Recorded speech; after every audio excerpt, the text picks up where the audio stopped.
What do dogs, neighbors, and salacious stories have in common? You're about to find out on this episode of Forgotten Felonies.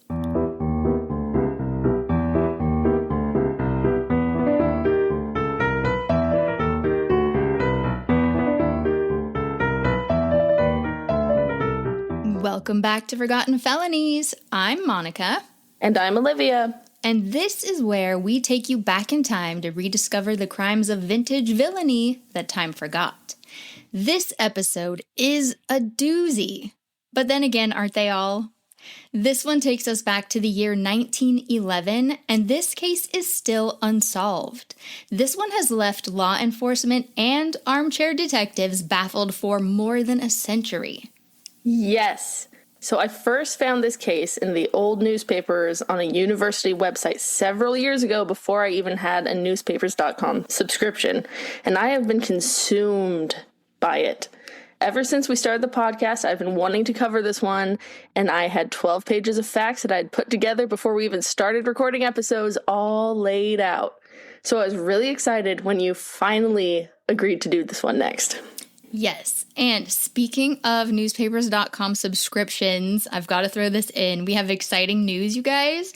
We are now officially affiliates of newspapers.com. Woo! We have a promo code, so if you want a 6-month subscription, you can get 20% off by using the code FORGOTTEN20. So FORGOTTEN20. Use that and get 20% off a 6-month subscription. So yay! Do that and then do what we do. Search for stuff. It's so much fun. It is so addicting. But anyway, so back to this. So yes, Olivia has been wanting to do this. She keeps saying, we should do this one. We need to do this one. So I finally caved. And honestly, I was a little intimidated because the way she's been talking this one up, she's got 12 pages of notes. It's like, oh my gosh, she knows this case so well, right? So I'm just like, I don't know anything about it. But honestly, after the Hans Schmidt case, if you haven't listened to that one, guys, you need to listen to that one, but start with part 1. After that case, I figured nothing could be as daunting as that, seriously. So I was like, bring it on. So since this one is Olivia's favorite case, Olivia's going to tell you all about the crime itself and how it first blew up in the media. And then I'm going to completely pick it apart and I'm going to drop some bombs. So take it away, Olivia. Okay, we must start with Ruth Frances Cowing. She was born on March 26th of 1878 to Thomas and Abby Cowing in Missouri. Ruth got married to a man named James Philip Rintoul Jr. in 1900 in Portland, and they had 2 children. Philip Cowing Rintoul was born in 1902, and Dorothy Cowing Rintoul was born in 1905. Unfortunately, Ruth's husband was a terrible drunk, and they wound up getting divorced in 1907. After the divorce, Ruth and the kids moved up to Marysville, Washington, and her ex-husband wound up relocating to Salt Lake City, Utah. Ruth had been a nurse in the year 1900 when she got married to James, and when she moved to Washington after the divorce in 1907, she started a millinery business. So I looked up what a millinery business is, and it turns out that Ruth was making hats and other headwear, so she was crafty. Now, to be completely clear, I'm not sure if this means that she was making all of the hats herself or if she just opened a business and was purchasing other people's hats that they made. So I really don't know. But back in this time, a lot of women were going to school to be dressmakers, and making all of these things themselves. And so I think she probably was making hats, but it's possible that she was just also buying hats that other people made so she could sell them. But the newspapers said that even though her family was wealthy, and truth be told, her father and at least one of her brothers were very prominent lawyers in Portland, she insisted on taking care of herself and her kids and didn't want to be dependent on her family after the divorce. Well, she didn't have to be self-sufficient for very long. She met William Hill while living in Washington, and they got married on April 1st of 1910 in Seattle at her sister's house, actually. William was working as a plumber. Eventually, they moved back to Oregon where William worked for the Selwood Gas Company. Right around Christmas of 1910, they bought a 1-acre parcel of land in an area called Ardenwald, which was a little suburb of Portland. It doesn't exist anymore and is now just a part of Milwaukee, Oregon. There wasn't a house on the land, and William Hill most certainly planned to build a house for Ruth and the kids, but he needed some time. So they must have been staying temporarily with Ruth's parents or maybe one of her siblings. But it wasn't until the beginning of May 1911 that William was able to get a very crude little cabin built for the 4 of them. He'd had a big pile of lumber delivered for when construction could begin on the real house, and the little cabin was erected not too far from that pile of lumber. The cabin was a very small frame building with a roof sloping to the south. And we will actually post a picture of this. There was an illustration in the newspapers. So on our social media, we'll have a picture. But this cabin was so small that it didn't actually have like full walls inside. So from what I read, they were half-height partitions inside the cabin. And the sloping roof made the ceiling very low at the back side of the house, where the roof was sloping. So the center part of the cabin had a small sort of bedroom for William and Ruth Hill, and then just outside of the entrance to their bedroom was another partitioned area where 8-year-old Philip slept on a cot. And then there was a sort of living room area where 6-year-old Dorothy slept on a sort of sofa. So again, we'll have a picture and you'll be able to see it for yourself. Yes, so this little community of Ardenwald was right by what's called Ardenwald Station, which was like a stop on a city rail line. Every day, there was a schedule where a train would come through, kind of like the city bus, and pick people up and drop people off. The Ardenwald Station was about a mile from the Hill cabin. Right next to the Hill cabin was the home of an older woman named Sarah Matthews and her husband. And then on the other side of Sarah Matthews was her son's cabin, Clarence W. Matthews, and his wife Fern, and their 2 very young sons. Clarence Matthews and William Hill had become good friends in the 5 weeks since the Hill family had moved there at the beginning of May 1911. Each morning, they would take the same train, or car, as they called it, out of the Ardenwald Station. They took the 7 a.m. car to take them to Portland to go to work. Clarence and William and their respective families were typically all awake at least by 6 in the morning, and the kids would be outside playing. Clarence would be out milking his cow, which was often staked on his mother's plot of land and over near where the Hill family's cabin was located. On the morning of June 9th, 1911, Clarence Matthews got up at 6 a.m. as usual to go tend to his cow, and he noticed that the Hill family wasn't awake. He called out to them to try to wake them, and then he went back into his house to finish his own morning routine. When Clarence walked out to leave, because he had to walk the 20-ish minutes to Ardenwald Station, which was a mile from his home, he noticed that the Hill family still was nowhere to be seen, and William wasn't coming out to go to work. Clarence called to his mother, Sarah Matthews, and asked her to see that the family woke up. Then, Clarence started walking to catch the 7 a.m. car at the Ardenwald Station. Sarah Matthews waited a while in case the family was just sleeping late, but it did seem strange when she saw no movement in the little cabin as the sun continued to rise. Finally, around 8 in the morning, she went to the kitchen door of the crude little cabin and noticed that it was closed but unlocked. She opened the door and could see Dorothy on the sofa in the living room area adjoining the kitchen. Dorothy was completely covered by the blanket aside from her little feet. Sarah Matthews walked over to Dorothy and touched her feet. They were cold, like death. Then, Sarah noticed the bloody axe on the floor just about a foot away from Dorothy's cold little feet, and she was overcome with the reality of what she'd just discovered. Sarah Matthews ran from the house and went to get her nephew, Walter Bartholomew, who had just arrived the day before from Chicago for a visit. She told him something was wrong with the neighbors, and he went into the cabin to further explore. After searching the house, he came out and exclaimed, "They're all dead!" The police arrived around 9 a.m. to examine the scene. It was determined that the axe belonged to a neighbor, Mr. J.T. Delk, who lived about a quarter mile from Ardenwald Station and 3/4 miles from the Hill cabin. The axe had been left leaning against his front steps the night before, and the killer must have walked past his house, seen it shine in the moonlight, and picked it up on his way to the crime scene. The family had all been killed in their sleep, and while they can't know for sure in what order the victims were killed, what follows is their best guess. William Hill, age 31, had been killed first. His head had been chopped beyond recognition with the axe. Ruth Hill, age 33, had been killed next. She had a chop with the axe straight into her forehead, another one on the left side of her face. Her upper teeth were knocked out and her lower jaw was fractured. Little Philip, age 8, was next. His cot was just outside the entrance to the room that his parents were sleeping in. The details of his death were just that they were similar to that of Dorothy's, but they do say that she was the last victim. Dorothy, age 6. She had been struck over the left eye with the blade of the axe after the first blow had glanced off. Then her body had been turned over on her stomach, and the back of her head was struck repeatedly with the pole of the axe, which is just the opposite side of the blade, or the side that could be used as a hammer, the counterweight. Wow, that is so brutal. Well, it gets worse.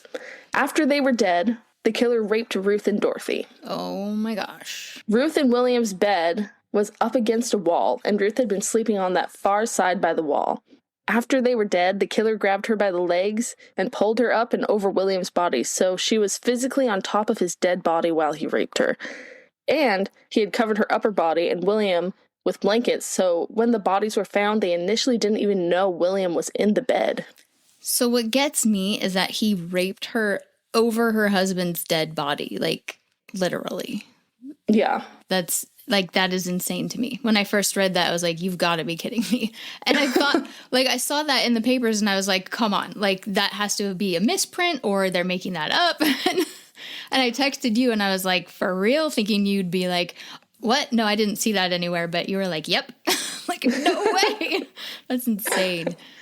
Yeah, so both the kids were covered with blankets except for their feet as well, and he had covered the windows with clothes. Eventually, a clock was found in the corner of the living room. It had fallen on its back and stopped ticking. They found that whenever it was upright, it would tick, and when it was on its back, it would stop ticking. It had stopped at 12:52 a.m., so that put the time of the attack on Dorothy in the living room at 12:52 a.m. on the morning of June 9th, 1911. As was customary back in 1911, the coroner gathered a coroner's jury and held an inquest. Do you want to explain a coroner's jury? Sure, I would love to. So they used to do this thing where a coroner would gather 12 to 24 men who were considered qualified, so depending on what the circumstances were or how they died or whatever, to help them determine the cause of death. So they would look at the body, they would have these people come in, look at the body, look for signs of violence on the body, even question witnesses, maybe even have them suggest who some suspects might be. And all of this would ultimately lead to the coroner's decision in whether it was a natural death, a suicide, a homicide, or whatever. So coroners, apparently, I looked this up, they can still impanel juries today if they find a sufficient reason to do so. But as of 1977, a coroner's jury no longer has the power to indict or actually, charge people with crimes anymore. Yeah. That is wild. I know. Yeah. I wonder why that changed. Well, okay. Well, one person that the coroner in this case asked to be on the coroner's jury was one of the neighbors, Nathan B. Harvey. His home was just 300 feet south of the Hill family cabin. Nathan B. Harvey did not want to be on the coroner's jury, and he outright refused. This made the coroner and his jury a little suspicious, and suddenly all eyes were on Nathan B. Harvey. And one thing that really caught the attention of the detectives was that Harvey matched the description given in another unsolved murder of a child from about 3 months earlier. Little Barbara Holtzman, just 5 years old, was lured to an apartment that had been rented out by a middle-aged man at 107 Russell Street. She was raped and strangled to death. The landlady, Bertha Nelson, had given a description, a tall, thin, middle-aged man with a dark mustache. This fit Nathan B. Harvey to a T. Here's some backstory about Nathan B. Harvey. He was born on December 17, 1859, in Pilot Grove, Iowa. He had 11 full siblings and one half-brother. He moved to Oregon in 1881 and ultimately settled in the Milwaukee area. He spent 1 year in Alaska to seek gold, but he made a fortune in Oregon as a nurseryman, growing and selling plants to people and businesses throughout the Portland and surrounding areas. Now, back to the story. The detectives got Bertha Nelson to come along and sit in their car at a time that they knew Harvey would be driving by with his employees. They asked her if she'd ever seen him before, and according to the newspapers, she felt pretty certain that he was the man she'd rented the apartment to, and thus, he was the man who had murdered Barbara Holtzman. Now, the detectives were watching him like a hawk. He must also be involved in the Hill murders. They put a private investigator, L.L. Levings, on the case. Levings found out that just 5 days after the murder, Nathan B. Harvey went to a law firm in Portland and asked if they would represent him if he were to be charged in the Hill murders. He pledged a fee of $20,000 to pay them for representing him against these murder charges, just in case he were to be charged. That was equivalent to about $680,000 in today's dollars. And so that is a lot of money. Yeah. That's a lot. And that seems like a pretty odd thing for an innocent man to do, just to be like, hey, just in case they were to charge me out of nowhere, will you guys represent me? Kind of made the coroner mad. Yeah, here's $680,000. So, yeah, seems a little bit weird. Yes. And in questioning Harvey, it was learned that he'd been in Portland all day on June 8th, collecting money for bills owed to him, visiting some friends, keeping some appointments, attending the Rose Festival Parade, which still happens, by the way. And he took the 11:30 p.m. car home to Ardenwald Station and got off on the platform at 12:25 a.m. He would have had to walk past J.T. Delk's house where the axe was taken, and this would have put him right by the Hill cabin around 12:45 a.m. The detectives really honed in on Nathan B. Harvey at this point, and of course they were updating the families of William and Ruth Hill all along. They had not arrested Harvey yet, and on December 1st, 1911, Ruth's brother, Thomas F. Cowing Jr., showed up at Nathan Harvey's house and asked to speak with him. He went into Harvey's office and demanded that Harvey go with him to the Hill cabin and tell him the exact position that he had left each of the bodies in after he had murdered them. Harvey refused to go with him to the cabin, so Thomas pulled a revolver out of his pocket. A scuffle ensued in the small office, and then the gun went off twice. Harvey's wife and an employee were nearby and came running to his aid, and luckily, nobody was hurt. Harvey called the police to report the attempt on his life the following day, and this is what prompted the police to act quickly and hastened his arrest 17 days later on December 19th. After Harvey was arrested, the newspaper reporters caught wind of the whole investigation into Nathan B. Harvey, and it dominated the news. Stories surfaced about Harvey having wanted to buy that land that William Hill had purchased. He had made threats before and after the sale. Stories surfaced about all of the horribly inappropriate things Harvey would say to women in the Ardenwald neighborhood, and how the men were so afraid of him they didn't dare stand up for their wives. One detective is quoted as saying that he had at least one woman who would testify that Harvey had threatened to kill her if she ever told her husband that he had propositioned her. There were tons of stories published about his short temper, his horrible reputation, and his history of violence. Stories mentioning how he often attacked his neighbors with stones and clubs. And then, all the details surfaced about all the violent crimes that Harvey had been suspected of in the preceding years. They were all over the news, and Harvey was as good as cooked. His wife believed in his innocence. She told the newspapers that he wouldn't have dared come into the house that night after committing such a crime. His 17-year-old son, Corwin, also made a passionate statement saying, I don't see why we should be put to this terrific expense just because these detectives are trying to earn blood money. They won't be the only ones to talk. We have a few things to say about the detectives, and we shall be able to prove what they have been trying to do. Corwin was so upset that his mother had to calm him down. Here's what was revealed in the newspapers. When his father died, Harvey's brother had sent him a telegram saying he needed to get back to Iowa right away because their father was in poor health. Harvey headed over there and didn't go to his father's house, but met with his brother Dan first. The next day, the father mysteriously died, and suddenly these two brothers, Nathan and Dan, who were the only two the father had never provided for, produced a document showing that their father had deeded all of his land in Iowa to them. The coroner said that their father's body showed signs of having been poisoned. 17 years prior to this 1911 murder, a 14-year-old girl, Mamie Welch, was raped and murdered in a strawberry patch right next to Harvey's house. The body was dragged across the road where it was found the next morning. Papers say it was his brother-in-law who did it. 2 years after that, Nathan's mother was shot to death by his brother Dan, who was a quote-unquote moral pervert in that very same house that Nathan Harvey was living in when he was arrested, and then his brother committed suicide as well. Neighbors who saw the bodies thought it was odd that his brother Dan had been shot in the back of the head. They weren't sure how he pulled that off, and they thought it was strange that Nathan stood over the bodies with a watch to see whether his mother or brother would die first because it would impact which inheritance he would get. but that left him and his brother Willard to split the money. And then, oddly enough, Willard mysteriously drowned in the mill pond near Milwaukee in just 2 feet of water. And Nathan B. Harvey got all the money, all the inheritance that had trickled down from his father's estate to his brothers, and now it was all his. To people who suffer from chronic trouble of any kind, we offer a cure at a price within reach of all. We have no drugs to sell you. The remedy we offer is electricity. That's nature's medicine. It is impossible to cure any chronic ailments by doping the nerves and vitals with stimulants or poisons. Your body needs new life and strength. Our Electravita gives that. Electravita is a scientific device that delivers a steady, unbroken current of electric life for hours at a time while you sleep, without the least shock or unpleasant sensation.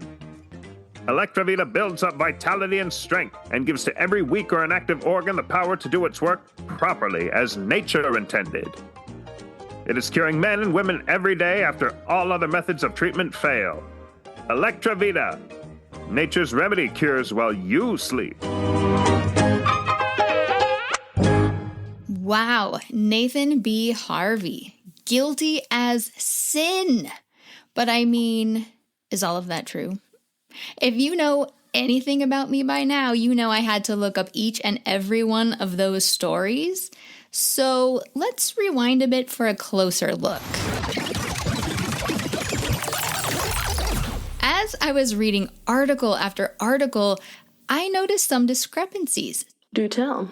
Stories of the terrible crimes Nathan was tied to were repeated, in all these articles, but details were changing and even names were changing. So that was a bit of a red flag for me, and I wanted to get to the bottom of it. On December 23rd of 1911, after he was arrested, there was an article with the headline, "Murder Suspect in Hill Tragedy Seals His Lips." From the Clackamas County Jail, Nathan Harvey made a statement saying, There seems to be a conspiracy to show me up in a way that will make it impossible for me to escape conviction. I've seen my attorney and will say nothing more until my trial. Good for him. Yeah, so it's like, that is smart. That is very smart.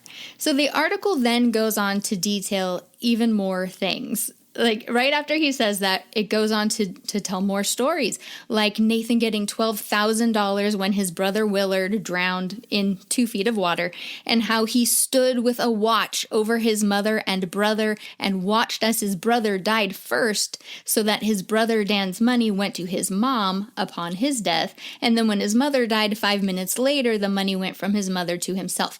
So basically, this article has him saying, they're telling a lot of stories about me. And then it goes on to tell stories about him in even more detail than previous articles had told. So it was crazy. So let's visit these stories and see just what a villain Nathan B. Harvey really is. So first, let's take a look at the death of Nathan's father. The one that was so mysterious. The father he supposedly poisoned with his brother Dan. Nathan B. Harvey had moved from Iowa to Oregon in 1881 when Nathan was around 22 years old. His father, Issam, passed away over in Iowa of natural causes just 1 year later. Now, it is true that Issam deeded his land to Nathan and his brother Dan. A former neighbor from Iowa named Oscar H. Ratliff later explained this. The Harveys, he said, were an old Quaker family living in a Quaker community, and they were very respected in the district. Oscar Ratliff knew the older children mostly, he was their age, and Nathan was actually the youngest of the 12, or 13 if you count the half-brother. Oscar said that when Nathan and Dan had both finished high school, like at 17 years old, they had both gone straight into teaching school and they saved up their money. The older sisters had gone on to college straight out of high school rather than starting work. And when they finished college, they wanted to build a house on their father's farmland. But their father had no money at the time to give to them, like to build the home for them. So Dan and Nathan gave their sisters the money, and in return, their father deeded his land to them in the event of his death. That is why the two of them inherited their father's land when he died of natural causes in 1882. So we can cross that off the list of potential crimes that Nathan B. Harvey committed. He didn't drop a phony document and then poison his father after all. That was on the up and up. After his father died, Nathan's mother, Mary Ann, and his brother Dan moved to Oregon. Nathan's mother eventually remarried a man by the name of Charles Bunnell. Back in the year 1890, Dan Harvey owned the very same house that Nathan Harvey eventually owned and lived in with his family later in 1911. Dan owned that home, his name was on the deed, and he lived in it with his mother and her husband. But in April of 1890, and I really don't know why he did this, Dan Harvey decided to sell the home, and it was a farm, honestly, it was 35 acres, but he sold it to a man by the name of F.H. Page. So this farm on 35 acres had cherry trees, a strawberry patch, beautiful flowers in the front yard, an orchard. I mean, it was just wonderful. It was beautiful. And so again, I don't know why he sold it, because Mary Ann, her husband Charles Bunnell, as well as Dan Harvey, they were still living in it. It was just now owned by Mr. Page. But Dan Harvey, at the age of 35 at that time, he was having seller's remorse. And it sounds like he was also having some mental health issues as well. He had some kind of anxiety disorder, possibly OCD with psychotic delusions. He became completely preoccupied with the thought that he was going to be homeless eventually because he had sold the house. And he thought he was going to wind up starving and that his mother as well was going to wind up starving. And the crazy thing is that he now had $12,000 in cash because he had sold the farm, which in 1890 was equal to about $460,000. So he was not going to starve. Now, he actually tried to buy the farm back from Mr. Page, but apparently Mr. Page was not willing to sell it back to him. Now, in the article from 1890, it says that Dan had always been a morose and, sullen guy. Like, that was just his temperament. And it said that he had been particularly despondent and downhearted since the sale of his home. In the middle of May, he started making comments about doing away with himself and saying how the community would soon be stirred by a sensation. Wow. Now, yeah, he didn't explain what it was. He just said, it's something big's going to happen. He had always been quiet and he didn't cause a lot of trouble. So nobody really paid attention to what he was saying. But there was a deeper meaning, so they probably should have paid attention. On the morning of June 11th, 1890, Dan Harvey left his bedroom around 6 o'clock in the morning and walked into his mother and stepfather's bedroom. His mother was 64 years old. And her husband, Charles, was 84 years old. Now, Dan had a newly purchased Smith & Wesson revolver with him.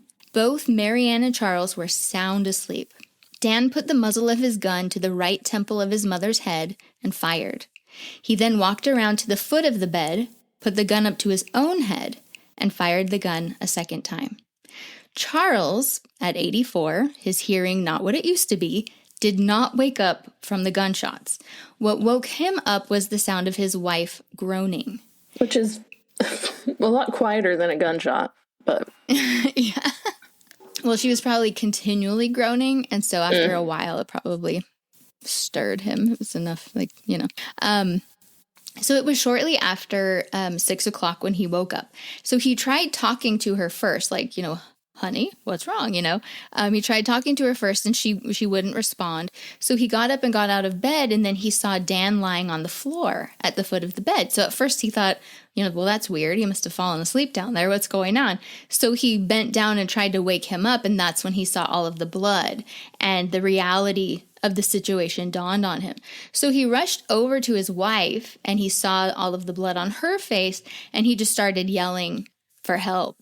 Now, the husband of one of Mary Ann's daughters happened to be walking by outside, so her son-in-law, and his name was Frank Wilson. So Frank, he hears Charles yelling for help, and he ran inside, and, he sees what's going on, and he was able to alert the authorities. Neither Mary Ann nor Dan had died immediately, but both were mortally wounded. And so they were taken into the living room, and they died within about 5 minutes of each other. with Marianne dying before Dan, both dying around 9:30 in the morning on June 11th, 1890. Now, if you were paying attention, the newspapers in 1911 said that Dan died before his mother, which simply was not true.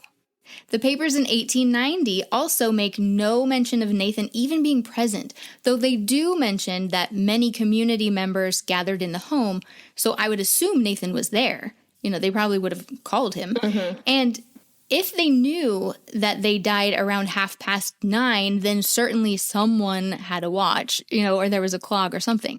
They would have recorded the time of death on their death certificates. Now, the newspaper in 1911 said that after Nathan made sure Dan Harvey was, out of the way, he only had to contend with his brother Willard for the money. Now, the money from his father's estate was just split between the two of them, right? And then, wouldn't you know, Brother Willard suspiciously drowned in Mill Creek in just 2 feet of water. Well, let's talk about that. Let's talk about Willard drowning. Looking back at the story of his drowning, he drowned in 10 feet of water while he was bathing in the creek alone. And it was an accidental drowning. 10 feet is much deeper than 2 feet. Also, he drowned in 1877. This was 13 years before Dan Harvey committed the murder-suicide, and actually 5 years before their father even died. And it was 4 years before Nathan even moved to Oregon. Nathan was in Iowa. Nathan had absolutely nothing to do with Willard drowning. And Willard's death had nothing to do with anyone trying to get at their father's money because he had not even died of natural causes yet. So you can scratch that one off the list too. This is ridiculous. Now, the last violent crime tied to Nathan in the papers in 1911 that we have to pick apart is that brutal rape and murder of 13-year-old Mamie Walsh that happened in the strawberry patch right next to his house. The papers say his brother-in-law did it, dragged her body across the road. The papers also say that Nathan Harvey's brother, Dan, who committed that murder-suicide, had spent a night in jail with the killer of Mamie Walsh, and then the following night, the killer hung himself in jail. So, of course, I had to dig into this one. The crime took place, the murder of Mamie Walsh, in 1892. And the man who did it is named Charles Wilson. So, I texted you. I'm like, okay, can you find Charles Wilson, find a brother-in-law? So we looked to see if Charles Wilson is indeed a brother-in-law. Well, there is a brother-in-law named Frank Wilson. That's the same Frank who showed up to help when Dan and Marianne were dying. So I thought, did he go by Charles? So I look more things up, and, sure enough, this Charles Wilson, who killed Mamie, hung himself in jail in 1892. Well, Frank Wilson, who is a brother-in-law, lived until 1924. So Charles Wilson, who killed Mamie Walsh, is not Nathan Harvey's brother-in-law. What I later found was that Charles Wilson was the brother of Nathan's brother-in-law. So the newspapers were just, fudging the facts a little to make the connection closer than it actually was. Yeah, that was a lot of clicking on siblings' names and looking at their spouse's siblings. I wonder, though, if they called, if he would have been considered a brother-in-law at the time. Yeah, I don't know. I'm not sure. By today's standards, he was not one. Yeah. Well, not only that, but Mamie Walsh was not even in Nathan's strawberry patch. She wasn't even on his farm. She was not on his property. She wasn't even picking strawberries. She was picking blackberries on the Llewellyn farm. And it was just in the same general Milwaukee area. How do they mix up blackberries and strawberries? I don't know. I mean, probably because Nathan Harvey did not have blackberries on his farm, so they had to change it. Seriously. And then, did you guys catch the date discrepancy? The newspapers in 1911 said that Dan Harvey, the brother that committed the murder-suicide of himself and his mother in 1890, had spent the night in jail with Mamie's killer the night before he committed suicide in 1892. That is 2 years after Dan Harvey was already dead. Okay. So the papers twisted those facts to make him sound very guilty, but Why did he go to lawyers 5 days after the murders? Innocent people don't randomly pay $680,000 in today's money to criminal lawyers when they haven't even been charged with a crime. Well, apparently, as soon as he had declined to be on that coroner's jury, that raised the suspicions against Harvey, like you said. A Detective Mitchell alerted Harvey right off the bat because, contrary to what everybody was reading in the paper, Nathan B. Harvey was a very respected, upstanding member of the community for about 3 decades by that time. So Detective Mitchell told him that, the police were suspecting him and were looking to arrest him soon. So this really shook up Nathan Harvey.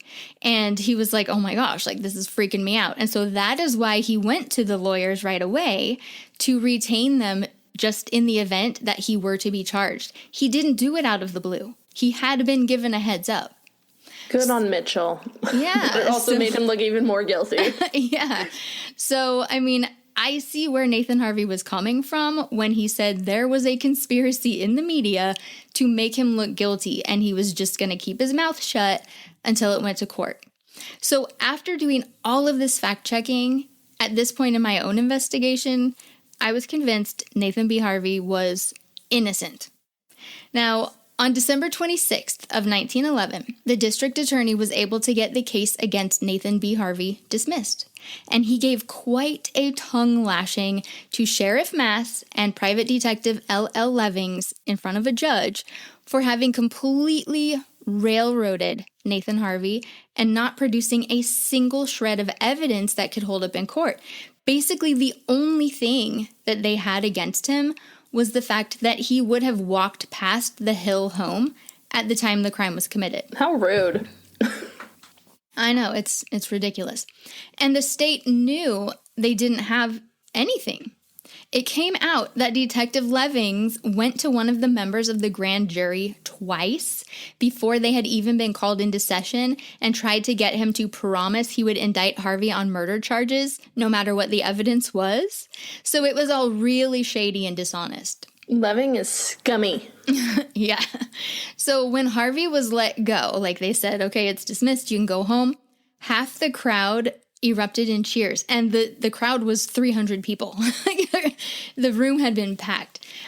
Several of them rushed up to him, shook his hand, hugged him, and they even gave his wife the same reception. They were just so happy. And there had even been a petition before this where 500 people signed and said, drop the charges, let him go, this is ridiculous. Mm-hmm. I know this wasn't added in my story, but he at one point was like, I talked to her once. She was passing by and I was on my horse, Ruth Hill, because they thought that he was wanting to sleep with her. He's like, I talked to her one time while she was on her horse. I don't know. Yeah, she had asked him where she could buy a cow. That was the extent of it. Yeah, they weren't very neighborly to each other, but then again, they weren't super close. Well, I guess they were 300 feet. I'm surprised they didn't talk more. Well, he was a busy guy. He was working a lot on his nursery and everything. He had, so many acres, 35 acres, unless Mr. Page had sold some before he sold the land back to Nathan.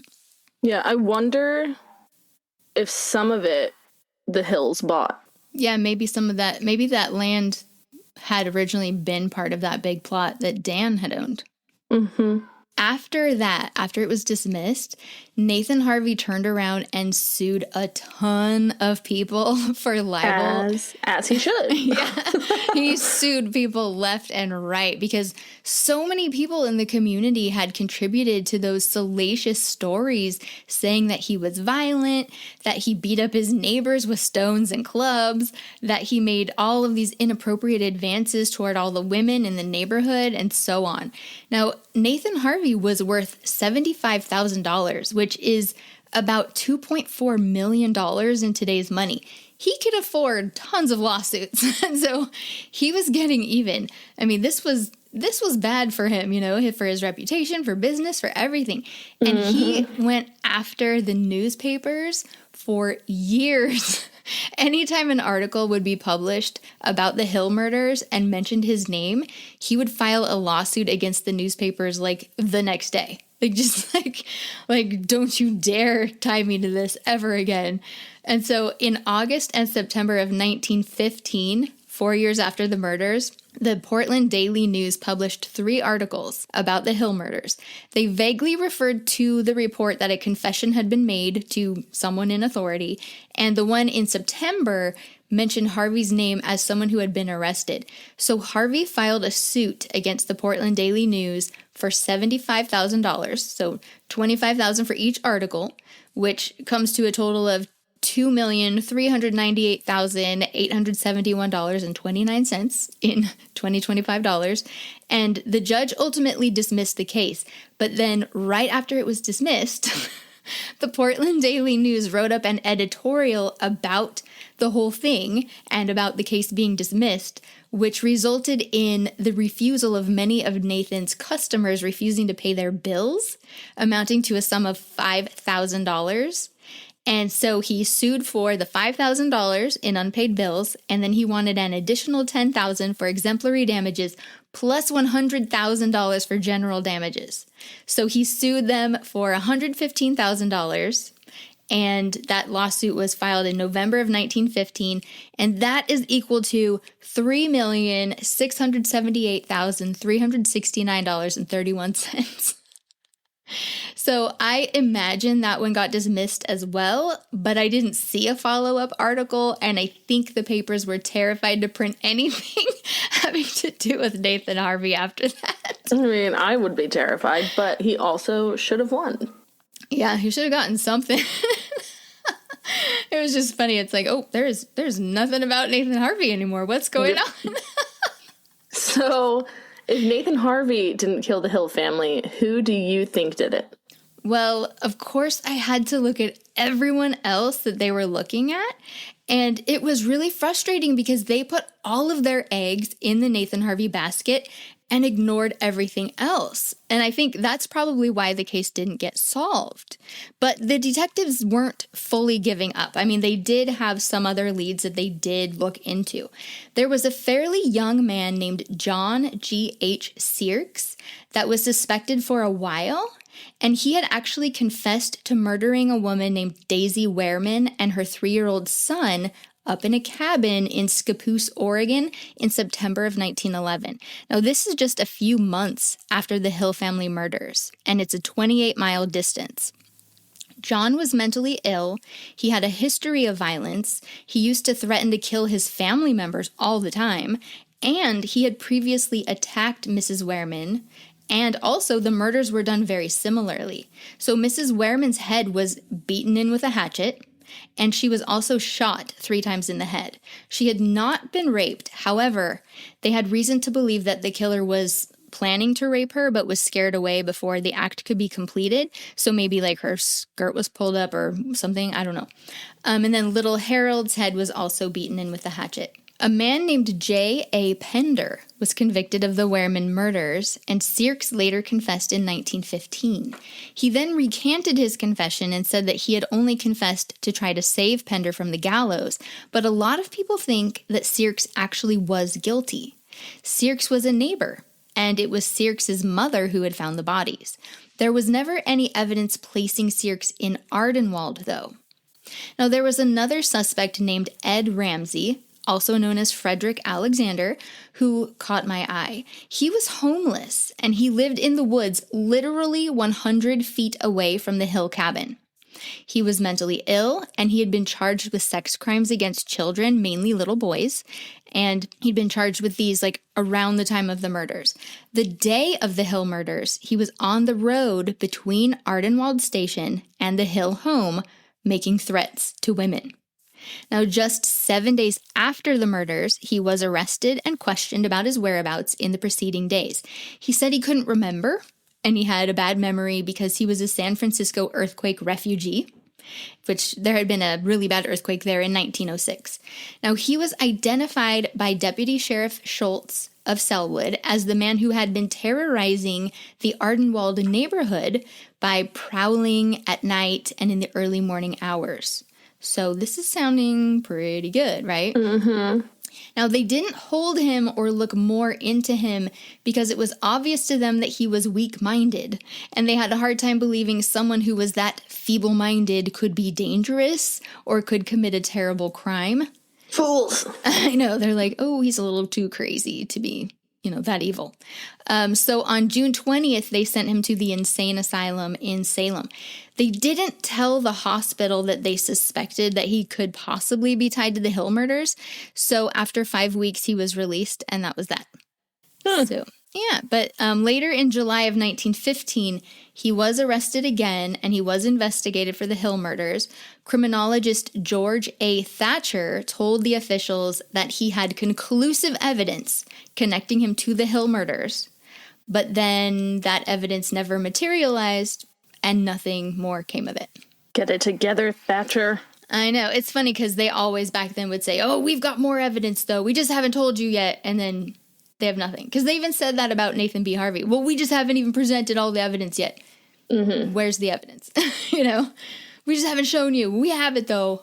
No, you don't. So anyway, then I found an article from February of 1915 that said they were trailing a suspect who they knew had killed a man 20 years prior.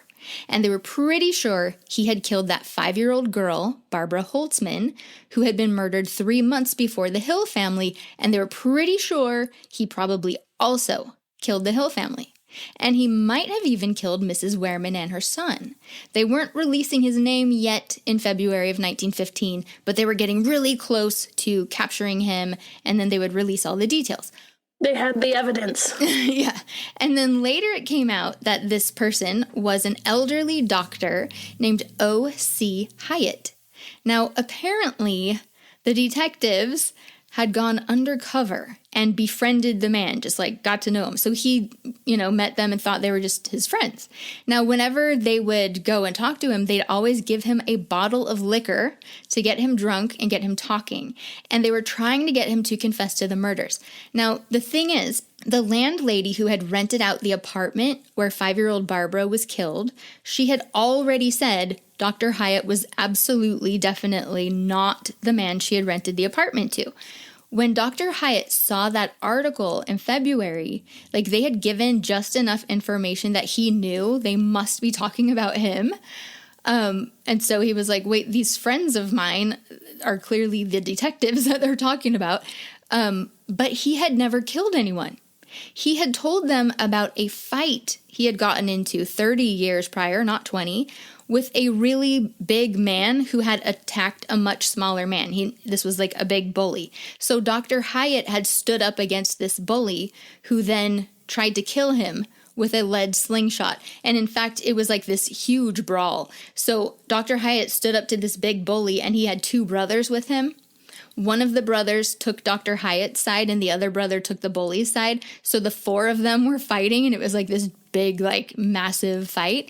So then the bully used a lead slingshot and got Dr. Hyatt right in the forehead with it. Ow.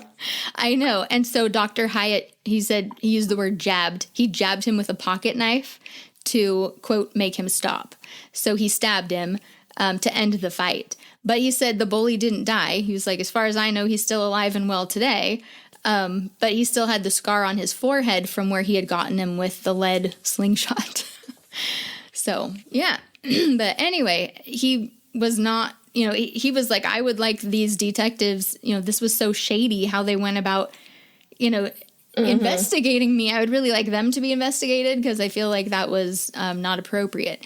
But yeah, he did not kill anyone. And the murder of Barbara was very different from the murders of the Hills and the Wehrmans, honestly. She was chloroformed with a towel. There was no axe involved. It was completely different. Mm-hmm. But yeah, so it seems like every lead the detectives had just fell flat. So then I had to think, well, what did they miss? And I mean, there seems like there's so much stuff that's so obvious. I'm like, what is wrong with you guys? What was wrong with them back in 1911? It's just driving me crazy. Because you guys, what about Joseph T. Delk, who owned the axe? did they even look at this guy? It was his axe. Like, you guys, how more obvious can this be? I mean, and I'm not even settled on Joseph T. Delk, just FYI, there's another bomb to drop. But you would think he'd be one of the first people they would look at. For some reason, they decided early on that he was completely innocent. Well, a week after the murders, you guys, 2 bloodhounds with well-established records of accuracy were taken to the Hill family cabin. They had them circle the cabin outside to get the scent of, someone who'd been outside the cabin. And then they tracked the scent from the cabin back to the Delk home and stopped exactly in front of the Delk's gate where a bloody rag had been found on the morning of the murders. And that is where the trail stopped. Now, this would seem like a good sign that they ought to look deeper into Delk, but the article that I read just said that it was very odd and somewhat disappointing that the dogs would lead them to the home of a non-suspect. There was still no suspicion on Delk or his sons, and the police were not giving up hope. I feel that it was very foolish not to look more closely at Delk or his sons, because the axe came from that house, and the bloody rag was left at that house when the killer returned there. And so it seems really suspicious, because you would think if it was not someone from the Delk house, that means the person the person who owns the scent that the dogs are tracking had to have gone to the Delk house, to get the axe, and then go to the Hill house, and then go back to the Delk house to drop the bloody rag, and then have left the Delk house to go, to the woods or wherever they went. So the trail would not have stopped at the Delk house unless it originated and ended at the Delk house. It just... You have crazy eyes right now. It just seems so obvious to me that you should say, maybe you are a suspect. And so I went and looked at Find a Grave. Mr. Delk was in his early 50s, clearly capable of swinging an axe, and he carried that axe every day to work because he worked at Nathan Harvey's house. He worked for Nathan Harvey and walked past the Hill house twice a day with the axe on his shoulder, said the papers. And his son, he had a son in his early 20s, and then he had another son who was 10 years younger than him, so young teen. Mm-hmm. So I think they should have looked more at the Delks, but what do I know? I don't know. You're just a 21st century gal. Right. I don't know anything. Anyway, also, so I'm like, let me look more at Joseph Delk, and I search his name. And later, 9 years later, in the year 1920, Joseph Delk went before the grand jury on charges of, wait for it, threatening to murder a female neighbor of his. Isn't that something? So you'd think in 1920 they would have been like, this guy owned the axe that murdered a whole family, and also the bloody rag was found in front of his house. Maybe we should reopen this investigation. I don't know. But they didn't. We should be on the cold case team. We should send this to the cold case team, this episode. I wonder if they still have evidence that they could test. Now, what about Clarence Matthews? The neighbor of the Hills, right? He's the one who was like, hey, these guys should be awake. What's going on? He told investigators that he had awoken in the wee hours of June 9th, 1911, to the sound of his dogs barking. He said that they were just going crazy, and he got out of bed to look out the door, but he couldn't see anything. Now, keep in mind, his mother's house was between his house and the Hills cabin. So he couldn't, from his door, he couldn't see the Hills cabin. Then he looked out the window. He could see part of the Hill cabin from his window, but he said he couldn't see anything, over there. Now, he checked the time, and he said it was around 12:45. He got back into bed, and the dogs continued to bark for another, he guessed 6 or 7 minutes.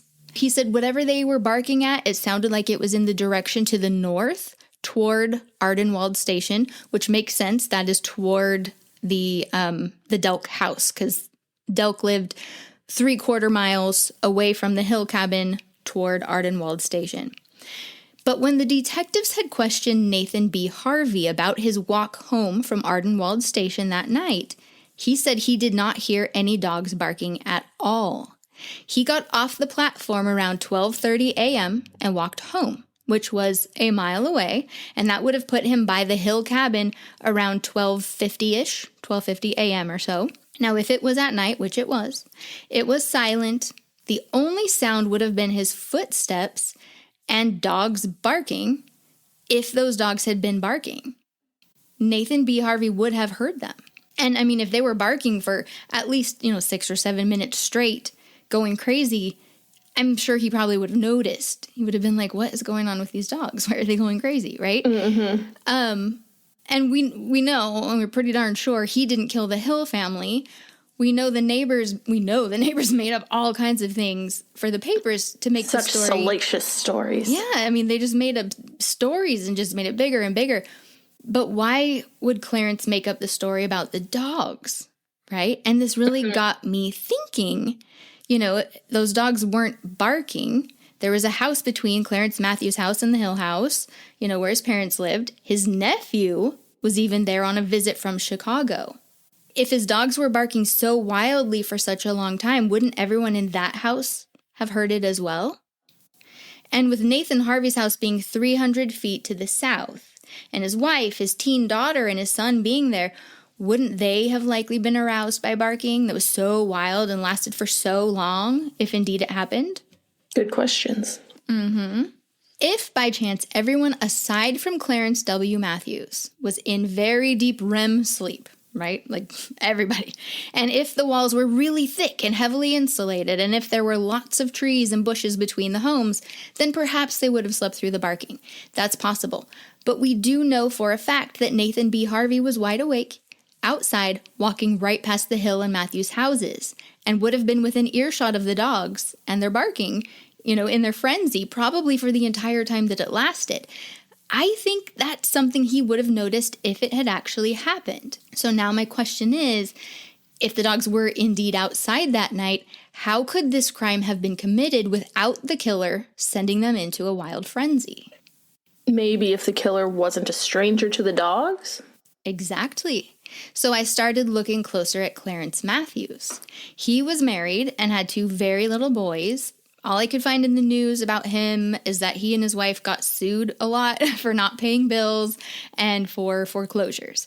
He worked at a bank, so you'd think he'd be more on top of things financially. And he actually moved a few months after the murders and said that there were prowlers around his windows at night. Like you could see footsteps in like sawdust and stuff around his windows. And so he thought that he was going to be a target next. I think everyone in the area was like really paranoid. Oh, yeah. Yeah, for sure. Well, maybe it was Ed Ramsey, the homeless man who lived in the woods, who was prowling. Is very likely because that is something he was doing a lot of. And maybe Ed killed the Hill family. I don't know. It's, it's possible. He was too weak-minded. True. He was very weak-minded. Who knows? Now, I also thought that perhaps the nephew, Walter Bartholomew, was suspicious. He arrived in town just the day before, and then bam, out of nowhere, the neighbors wind up murdered with an axe and raped. That seems a little bit weird to me. I don't know. But what about Clarence Matthews' father? And were there any other adults living with Clarence's parents? All of these people would have been known to the dogs and wouldn't cause a ruckus if they were up and moving around in the middle of the night. That is true. Yeah. But there's one more suspect I really think the police should have checked out, and I think they should check out right now. Drop it. It. I like to call this one the Corwin bomb. Oh my gosh, you guys, this one just gets me so excited. Okay, when I first thought of this, I threw it at you as a joke. You did. I totally did. I sent a text and just said, what if Harvey's kid did it? I was kidding. I was just kidding, because Nathan B. Harvey had a 17-year-old son, Corwin, and they lived just 300 feet away from the Hill cabin. Now, remember, the Hills had built that little cabin at the beginning of May of 1911. So they'd only been living there for about 6-ish weeks, like 5.5 weeks. But Ruth and the kids had been out there quite a bit for a few months before that, because Ruth had planted a garden on their acre plot of land. So you've got to start planting stuff in like April, right? Mm-hmm. Depending on what it is, maybe March. I don't know what they planted. But they'd spent quite a bit of time out there, and the kids had played with the Matthews kids, and Ruth had talked to the neighbors, including Mrs. Harvey. And let me just add, for the record, Ruth was absolutely gorgeous. It's true. She was absolutely just so beautiful. Not that it matters, but... But she was, just for the record, and we will post pictures on the socials and you will see. So I just throw out this mostly joking remark, what if Harvey's kid did it? And honestly, I had not even done the math yet to see how old he was. I knew that there was a 14-year-old daughter, but I wasn't sure how old the son was. So I went to his Find a Grave memorial to check his date of birth so I could do the math, and I see that there's a picture of him there. And you guys, the guy just looks creepy. So still in a mostly joking way, I sent Olivia the screenshot of his face, and I said, he has the face of a demon, and I put demon in all caps. And I mean, honestly, it is a creepy picture. If someone were to be making a movie and they were like, we need demons, they would make them look like Corwin Harvey. I'm not kidding. I feel like he was handsome, but then his activities. Before I even knew his activities, I was like, this guy looks like a demon. I don't know. He looks very angry in the picture. I feel like he's handsome, but also is like a... There's potential, I guess. Yeah. Yeah. I don't know. Tall, dark, and demonic. Yeah, instant creepy vibes. Anyway, you can go look up Corwin, Corwin. We'll post his picture too. Yeah, and just look for the creepiest picture, and then that's him. All right. So yeah, I was just joking, find that, send the picture, and I'm like, ooh, face of a demon. And then I did the math, saw he was 17 at the time of the murders, and I'm like, okay, this is possible. And then I happened to see there's a note on his memorial that says he died while he was in the Oregon State Penitentiary in 1944. And that's when my joke was no longer a joke and it became a possibility. He was actually stabbed to death by another inmate. So now I needed to find out why Corwin S. Harvey went to prison. And this kicked off a deep dive that sent me through the historical newspapers in Washington, Oregon, and California. And ladies and gentlemen, we may be a lot closer to solving this case. A beautiful face. It's what all women desire. Miss Dora Hanson writes that a beautiful face is what all women desire. But what woman can be beautiful with her face covered with pimples and blotches? You ask, what can we do to prevent the pimples and blotches appearing on our faces? Take Hood's sarsaparilla. It will soon give you a clear, soft skin. My mother and brother have taken it for impure blood and can't speak too highly of it. get Hood's sarsaparilla today in liquid or tablets called Sarsatab.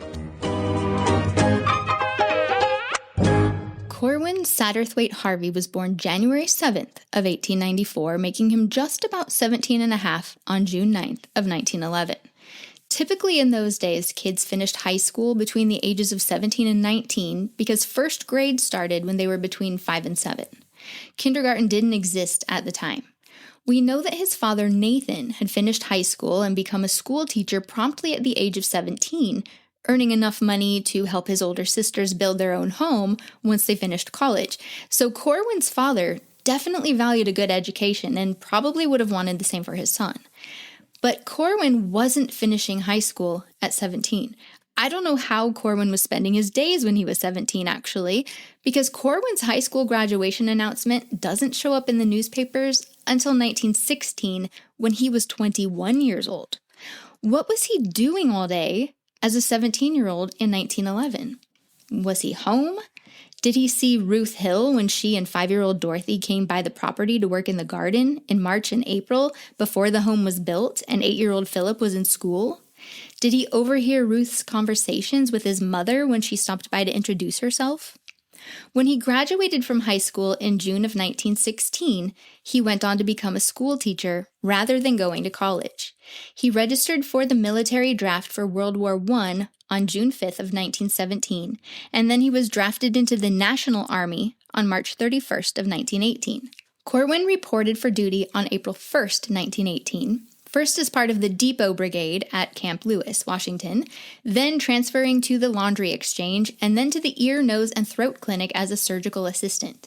He met a young lady named Magdalene Falk from Tacoma, Washington, and by September of 1918, they were married. He was discharged from the National Army on April 2nd, 1919, exactly a year and a day after reporting for duty. 2 months later, in June, Corwin graduated from the Normal School in Tacoma, the College of Puget Sound, with an elementary diploma. The ceremony was held at the First Methodist Church, and for the 1919 to 1920 school year, he was a 6th grade teacher at McKinley School in Tacoma, Washington. In September of 1920, he resigned and did not take another teaching position, so I guess 6th grade was a little too much for him. The next time Corwin's name comes up in the news, it's down in California. On April 1st, 1921, Nathan B. Harvey signs over a land deed to Corwin S. Harvey in Paradise Heights, California. Corwin and his wife, who goes by Magda, had moved down to Paradise, California with their baby boy, Howard. Howard had been born in Milwaukie, Oregon in August of 1920, so the couple had obviously made a pit stop there before relocating to California. An article in the Sacramento Bee in November of 1922 states that Corwin S. Harvey was a nurseryman, which means he was no longer a school teacher, and he had instead taken after his father, Nathan Harvey, up in Milwaukie, Oregon. But that's not why that article was printed in November of 1922. You see, things had gone really, really bad in California. At least that's when Corwin couldn't hide it anymore. That November, Nathan Harvey was down in California visiting his son and his little family. Nathan, just about to reach his 63rd birthday, and Corwin, age 28, got into an argument. And Corwin started beating on the old man with his fists. How rude. Magda tried to break up the violent brawl, which Corwin didn't appreciate one bit. So having beaten Nathan into submission already, I assume, he turned his attention to Magda. He landed several uppercuts to her jaw, and after she was down on the floor, he picked up a pot of boiling mush from the stove and dumped the thick, sticky substance all over her head, shoulders, and chest. The sticky substance stuck to her flesh and left severe burns. Magda ran to a neighboring home and the police were called. By the time they arrived, Magda could barely speak because of the damage done to her face from the repeated blows that Corwin had landed to her face before throwing the boiling mush on her. Now, just to be clear, some of the articles said it was a bowl of mush. Others said it was the pot of mush. Only one said it was dumped over her head. Others just said, he threw it on her, but she did have burns on her shoulder and her breast, it said. So he was arrested immediately and taken before a judge in Butte County on November 20th. When the judge asked him for an explanation, Corwin explained that his wife had, quote, meddled in his private affairs, and the only way to teach her to, quote, mind her own business was to give her something, quote, to remember it by. The judge said he would give him 3 months to think it over, so he was sentenced to 90 days in jail. Magda announced that she was returning to her parents in Tacoma, Washington, and would file for divorce immediately on the grounds of cruelty, which she did. And she also reported that the violence had actually been going on for the entirety of their marriage, and they had been married in September of 1918. Poor gal. Yeah. So now, if you recall, when Corwin's father was first arrested, Corwin and his mother both made a statement to the news reporters about Nathan Harvey's innocence. And when Corwin made his statement, he got very angry and his mother had to calm him down. And it was enough of a show of aggression and anger that it was actually commented on in the article that his mother had to calm him down. So when I first read that, it seemed like, a kid who was upset about his dad being arrested. But now that I know that he has anger issues and like uncontrollable violent impulses, that early article from 1911, just a few months after the Hill murders, it takes on a little different meaning. But that's not where Corwin's story ends. It is just getting started, you guys. Corwin had been a Boy Scout. Not just that, but he was a scoutmaster at the time he brutally attacked his wife. While sitting in jail for 3 months, the national director of the Boy Scouts over in New York revoked his title and certificate and removed him from his post as a scoutmaster. So that was good. And that was in 1922. But wouldn't you know, in 1924, back in Multnomah County, Oregon, Corwin Harvey was convicted on December 11th in the Court of Domestic Relations on a charge of raping a 14-year-old boy. The paper said he would be sentenced the following Monday, but there was no follow-up article. And then 2 years later, in 1926, Corwin was in the paper as being included in a school fundraiser, being placed with kids to help with education and fundraising. But unlike the other volunteers that were listed, he was not being placed in a school. He was being put with the kids in the Mountain View Sanitarium, where they put kids with chronic tuberculosis. So I don't know if they did that on purpose, because those kids got the short end of the stick both ways. Yeah, I know. That was January of 1926. In February of 1926, he filed an appeal in Multnomah County, Oregon for his conviction on a rape of a child. I don't know if it was the same child or if this was a different case, but the conviction was upheld by Judges Brown and Kendall. In September of 1926, so a few months later, he filed an appeal from a conviction for the rape of a child in Clackamas County, Oregon. So there was another one that just didn't make it into the papers. This conviction was upheld by Judges Koshow and Campbell. He had remarried at some point and was divorced by his wife in 1928. Then this was granted as a default divorce, and I assume it's because he was in prison. We can hope. At that time, I believe so, because on December 4th of 1928, he was charged with lewd and lascivious conduct with a child down in California. And he had just gotten out of prison in Oregon, paroled, but still on probation, for basically the same charges as he was just charged with, in California. He pleaded guilty to this in California, and on December 21st, they sentenced him to life in prison in California, but then they found out that he was actually on parole for this same thing in Oregon. So they contacted Oregon to see if Oregon wanted him sent back to finish out his sentence there. Oregon said, nope, you can keep him, put him in prison for life, that's fine. So on February 22nd of 1929, California sent him to Folsom Prison to start serving his life sentence. In May of 1938, he was paroled. So he served 10 years of that life sentence in California before they let him out. And about 8 months later, his father, Nathan B. Harvey, deeded some land to Corwin in Glenn County, California. By 1941, Corwin was back in Oregon and charged yet again with some kind of, quote, morals charge. The paper didn't detail what it was exactly, but I Googled, what does that mean? It has something to do with a sex crime. So along the same lines as what he's been doing. He was convicted on January 22nd and ultimately sentenced to 30 years in the Oregon State Penitentiary. They did bring him back to court on February 3rd to face the charge of being a habitual criminal, but he argued, I'm not the same Corwin S. Harvey that's named in those records that the DA just brought into court, which that didn't work out. He was the same one. So anyway, off went Corwin S. Harvey back to prison yet again. He was a habitual criminal. He was a violent man. He was a sexual predator. He raped children. He battered women. He even battered old men. He battered his father. He sought out occupations like teaching and volunteer opportunities like Boy Scouts and school fundraisers that would put him in close contact with potential victims.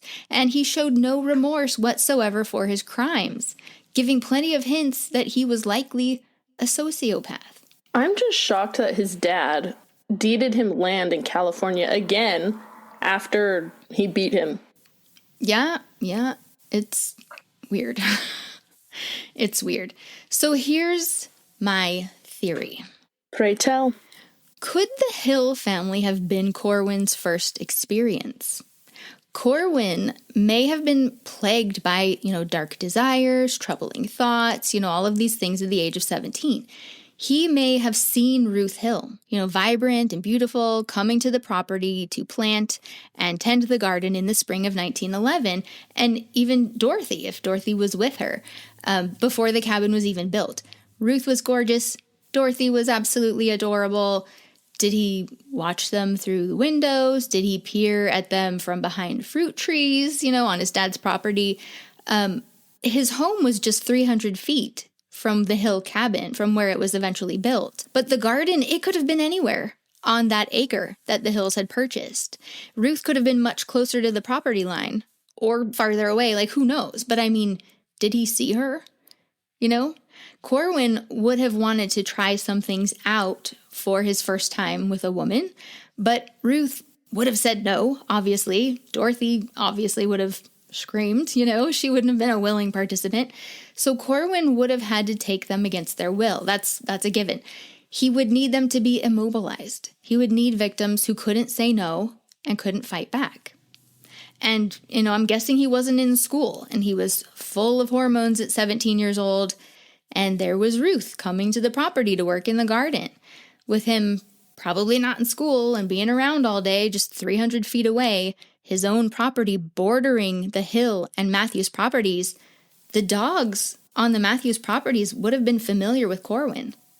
The Matthews dogs would not have barked had Corwin come walking through, as he undoubtedly had done so many times before, possibly even during the night, with nowhere to be in the morning. Joseph T. Delk was the owner of the axe that was used to murder William and Ruth Hill and Philip and Dorothy Rintoul that night. Joseph T. Delk was an employee of Nathan B. Harvey. Every single day, he walked from his own house, a quarter of a mile from Ardenwald Station, down past the Hill cabin and the Matthews homes to the Harvey home and nurseries. It is noted in the newspapers that Delk carried his axe on his shoulder when he made this walk twice a day. Corwin would have seen him. Delk worked for his father for years. Was Corwin out and about in the Ardenwald neighborhood at night? Was he someone prowling around, peering in windows from time to time? Did he take the axe from the Delk's yard that night and let himself into the Hill cabin to murder all four of them? Did he plan on returning the axe, but in his heightened state of adrenaline and fight or flight, arrive at the Delks only to realize he didn't have the axe in his hand, but instead he had the bloody rag that he'd used when he cleaned his hands? That's possible. If the killer was Corwin, I don't think he was a necrophile. I don't think he killed them because he wanted to have sex with dead bodies. I think the goal was just to have sex. He covered up their heads while raping them because he was focused solely on the sexual assault. Death was not the goal. Corwin, if he was the killer, was learning about himself that night. I think he learned that he was not a killer per se, but he was a rapist. Statistically speaking, murder is one of the least likely offenses to be repeated. Recidivism for a new homicide is exceptionally rare compared to other crimes. So for those of you thinking, it couldn't have been Corwin because he would have killed again, well, you're wrong, because for most murderers, the act is a life-changing experience that they are unlikely to repeat. But what we see with Corwin S. Harvey is a continued pattern of horrific and brutal violence against women, a continued pattern of sexual violence against children, a pattern of positioning himself in environments where he has access to vulnerable victims, and we see that he has problems with controlling his aggressive and violent impulses. Yeah, because he's a psychopath, and I bet he only went back to high school after the murders because he wanted to become a teacher so he could be around little children. That's honestly what I'm thinking as well. That's really what I think. So, we can't say that we solved the case or anything, but I think we've made a good argument as to why they should probably do DNA testing if any of the evidence still exists, because I think that Corwin could very possibly be the killer, but also with the dog search thing, It could be the Delks. It could be something. But yeah, so on October 10th of 1944, Corwin S. Harvey was stabbed by another inmate in the Oregon State Penitentiary. The wounds were bad, and he eventually died on October 31st, 1944. So that's the story, and I do think that maybe Corwin did it. They were looking at the wrong Harvey. Yep, I think so. For shame. Yep. But this case, it gets me. Yeah. It's so fascinating. Very crazy. It's wild how they just, like, would be like, we want it to be this guy. Do whatever you can to make it be this guy. Mm-hmm. And L.L. Levings, curse him. Wonder how many people actually did get away with murder just because the detectives were like, let's just pin it on this guy so we can solve the case. Yeah. They were all corrupt. Mm-hmm. For shame. Well, shout out to newspapers.com and use our promo code Forgotten20. Shout out to Family Search and Ancestry and the University of Oregon Newspaper Archives and Find a Grave. Mm-hmm. And Christian for doing the quotes and our commercials. Yes. Follow our socials. Our Instagram is at forgotten_felonies, and our Facebook page is Forgotten Felonies. You can also email us at forgottenfelonies@gmail.com. Yes. And please do share with your friends if you like the podcast. Maybe share your favorite episode, share it on your social media or something, and leave us a review. Heck yeah, we only have 2 on Apple Podcasts. 2 people reviewed and loved it. Thank you to those 2. Yeah.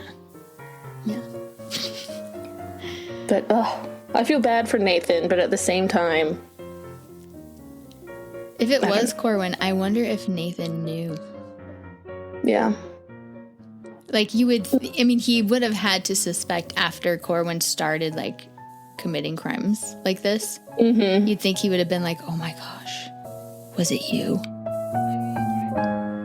Newspaper article was like, they have such a good track record. Like, check this out. You know, these guys who were lost for a week up in the mountain, the dogs found them. And, like, all of this, how great they are. And then they're like, but they sure missed on this one. They just tracked it to the Delks, and he's not even a suspect. It's like, which is like, you guys, are you kidding me? you were right there. Like, how can you miss this red flag blowing in your face? It's not just a flag, it's a red sheet. I know. With fireworks shooting off of it. Look here. I mean, he owned the axe. How do we even know the axe was sitting outside? He could have just said that to be like, that's how it must have wound up at their house. I did read something saying that it had just been sharpened. Yeah, he sharpened it the day before. This story has been haunting me since 1 o'clock this morning. I told you it's a good case. This part about the dogs. I'm just like, it's like, this is insane to me. This is insane to me. You guys. Come on, 1911. Come on, you're letting me down. But, they ain't no Scotland Yard. My goodness. Oh my gosh. Like, I'm just like, I just want to reach back in time and choke someone. Like, just shake them. They're like, what are you thinking? Okay. You can take over. I know. Like, guys, just sit down. I got this. Oh my gosh. Okay.